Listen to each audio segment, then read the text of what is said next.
Imagine this. You're flying into a blizzard over Antarctica. It's -20 degrees Celsius. Visibility, 0. And you're in a 1940s US Navy seaplane with equipment barely more advanced than a toaster. Suddenly, boom, you slam into a mountain. The wings rip apart. Fuel explodes mid-air. Men are thrown into the snow, some into the propellers. You wake up and half your crew is dead. You're stranded on the most uninhabitable place on Earth for 13 days. This isn't fiction. This is the real story of George I, a secret US military plane that crashed in Antarctica in 1946 with 9 men on board. And somehow, 6 of them made it out alive. This is Bizilon, where the strangest stories in tech, history, and survival come to life. And today, we're bringing you the only Antarctic crash in history with survivors. Strap in, because this isn't just a survival story, it's a miracle. Why the US was in Antarctica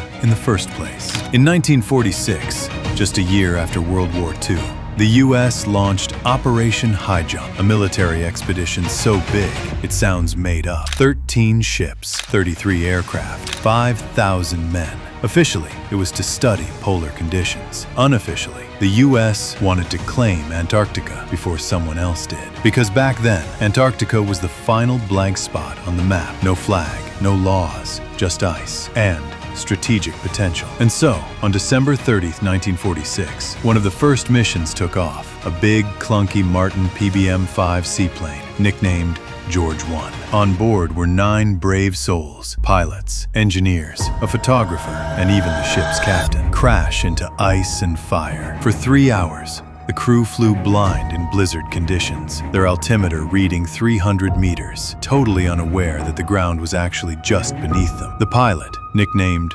Frenchie, made a call to turn back. Too late. The plane slammed into a mountain. One engine exploded. 5,000 liters of fuel ignited mid-air. Pieces of the aircraft went flying. Crew members were thrown into the snow like rag dolls. 2 men were immediately killed, Henderson and Lopez, both thrown through the propellers. Another, Fred Williams, had a shattered spine. He was placed in a makeshift shelter made of plane parts and a parachute. They were trapped with limited food, no radio, and oh yeah, it was Antarctica. This wasn't just survival. This was survival on hard mode. Shelters made of wings, food made of fuel. Within hours, the crew started improvising. They built a wind blocker using a parachute in snow. They dug a cave under the fuselage. They rationed soup, peanut butter, and dry meat. Someone even siphoned fuel to power a stove. Yep, spinach soup cooked with aviation fuel. Every night, they hoped for rescue. Every morning, they woke up to a blizzard. By day 3, Frenchie's burns were so bad he could barely move his lips, but he still managed to crack jokes. The man was being slow roasted by the cold and still had the energy to make others laugh. Now that's dark comedy. By day 5, Robbins, one of the engineers, found a camera in the wreckage. He took photos, stored the film in his sleeping bag. "In case we make it,"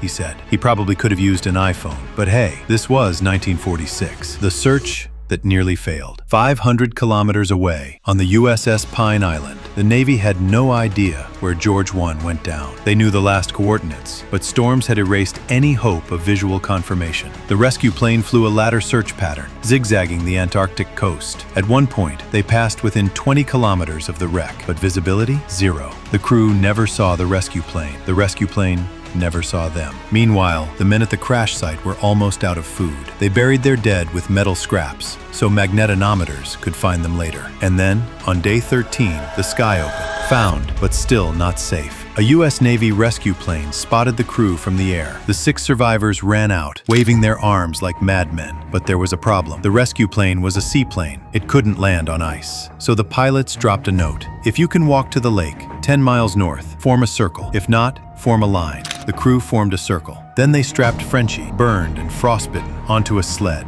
and marched 10 miles in chest-deep snow, pulling a human sled. And when they reached the lake, a wall of fog hit. Now they're stuck again, with a 20-meter cliff between them and the rescue plane. Cue the miracle. A natural ice path just to the side, like the mountain itself wanted them to live. They descended. Out of the mist came 2 rescuers. Hugs, tears, apricots, and salvation. The legacy no one talks about. All 6 survivors made it back to the ship alive. As for the 3 lost souls, they're still there, frozen beneath over 100 meters of Antarctic ice, perfectly preserved. But it was also a lesson in human grit. When machines failed, humans didn't. What would you do? This story has it all. Disaster, survival, bravery, even a little dark humor. It's easy to forget that history's most epic tales aren't about kings or presidents. They're about 9 men, 1 broken plane, and the will to live. What would you do if you were stranded in Antarctica with no hope of rescue? Let us know in the comments. This is Bizilon, where true stories meet human courage. Subscribe for more stories that remind us how far people will go.